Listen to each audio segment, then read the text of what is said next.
Tunawaalika Watanzania wote kokote waliko kesho mahakamani kusikiliza kesi ya kiongozi wetu Tundu Lissu.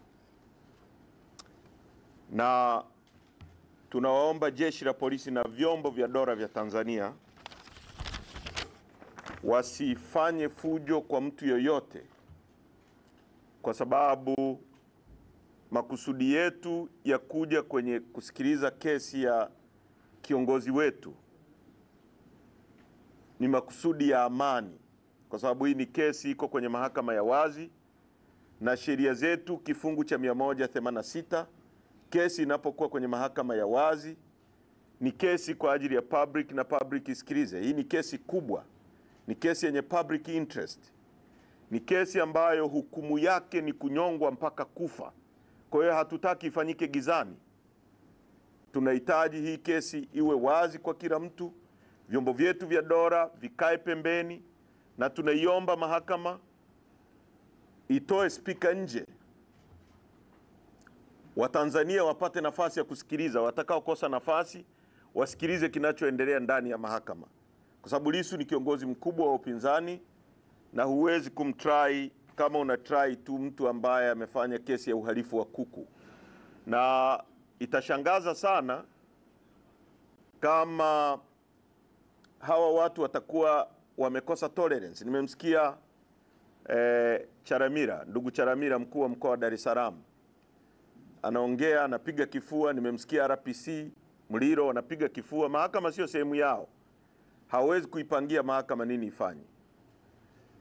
Mtakumbuka kesi ya kina Mandela ya Livonia trial, hata makaburu weupe waliruhusu watu weusi wasikilize kesi ya viongozi wao.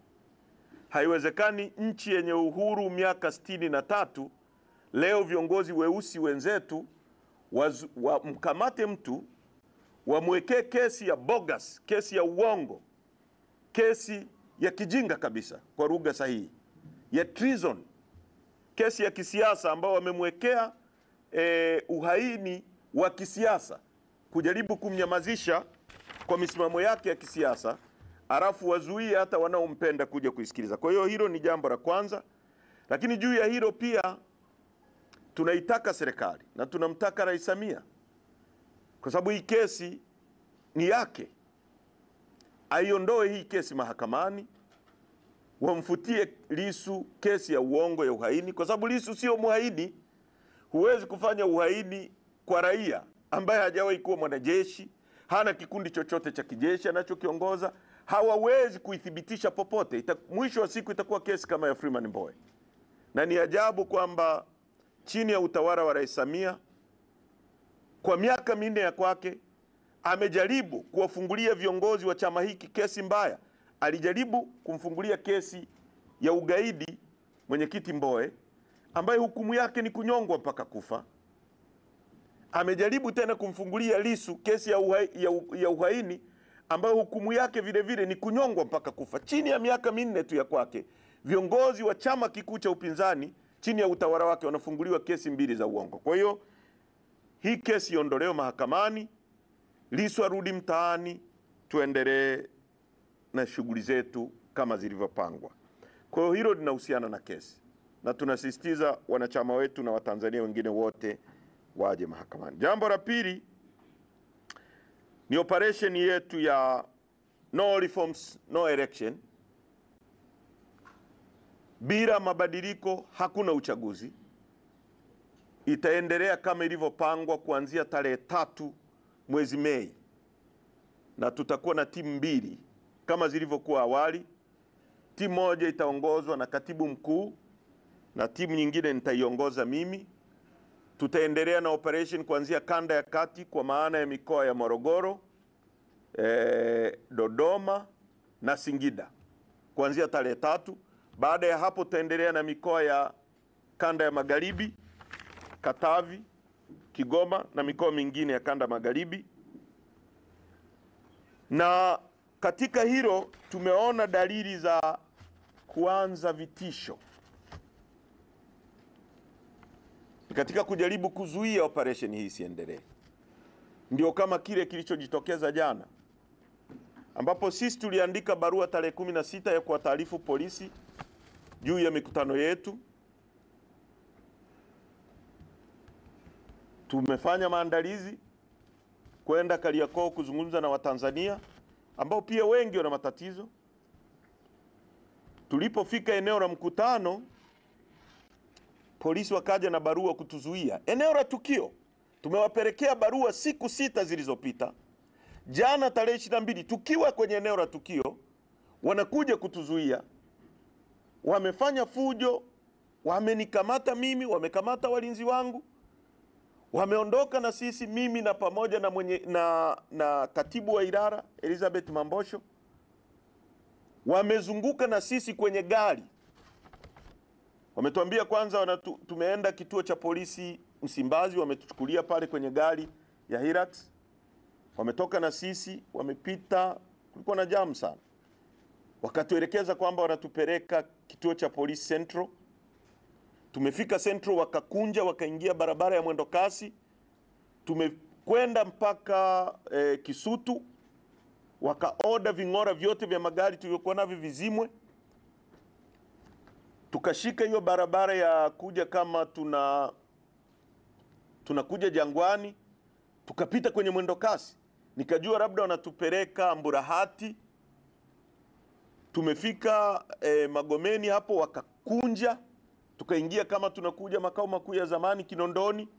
Wakaingia Mwananyamara, wamezunguka na sisi, wamekuja kutudrop saa 2 usiku barabarani.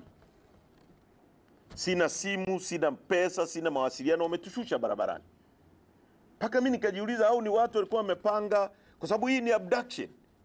Tulitekwa na polisi, na baadaye nakuja kuona taarifa ya Muliro anasema kwamba polisi hawakutukamata.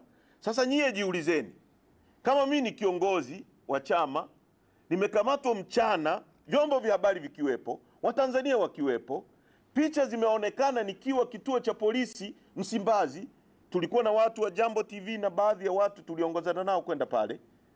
Ghafla polisi wanasema hawajanikamata. Lengo lao kutoa hiyo kauli ni nini? Ni watu walikuwa wamelenga wanipoteze kama wanavyopoteza watu wengine?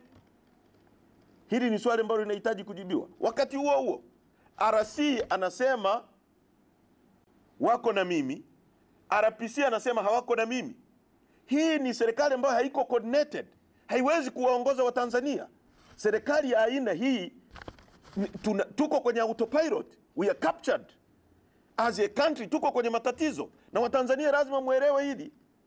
Waandishi wa habari, Watanzania muelewe, tuko kwenye matatizo makubwa. Tunaongozwa na watu ambao wako very uncoordinated.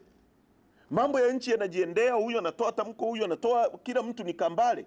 Inawezekana hata hizi orders za kumkamata Heche haieleweki aliyezitoa. Huyu anasema hivi, inawezekana ni kila mtu anaongoza section yake. Kwa sababu kama RC anasema wako na mimi, RPC anasema hawajanikamata, ni message gani anayoipeleka kwa Tanzania? Kwa hiyo hili la kukamatwa mimi ni sehemu ya vitisho vya kutuzuia kufanya kazi yetu, lakini lazima tufanye kazi yetu. Jambo la mwisho, tunaunga mkono tamko la viongozi wa dini walilolitoa wakati wa Pasaka. Tunaunga mkono tamko la shura ya maimamu walilolitoa wakati wa Idi, wote wakiunga mkono msimamo kama wa kwetu wa kusema mabadiliko yanahitajika kwenye nchi hii ili uchaguzi ufanyike ambao ni huru, haki, wa wazi, ili kuwapa Watanzania viongozi wanaowastahili kwa mujibu wa katiba yetu ibara ya 8. Serikali itatokana na wananchi. Lengo kuu la serikali sehemu B itakuwa ni ustawi wa watu, na serikali itawajibika kwa watu. Ukiondoa uchaguzi ambao haujatokana na wananchi, hiyo serikali itakuwa sio ya watu, hiyo serikali haitawajibika kwa watu, na hiyo serikali haitakuwa na malengo ya kustawisha watu.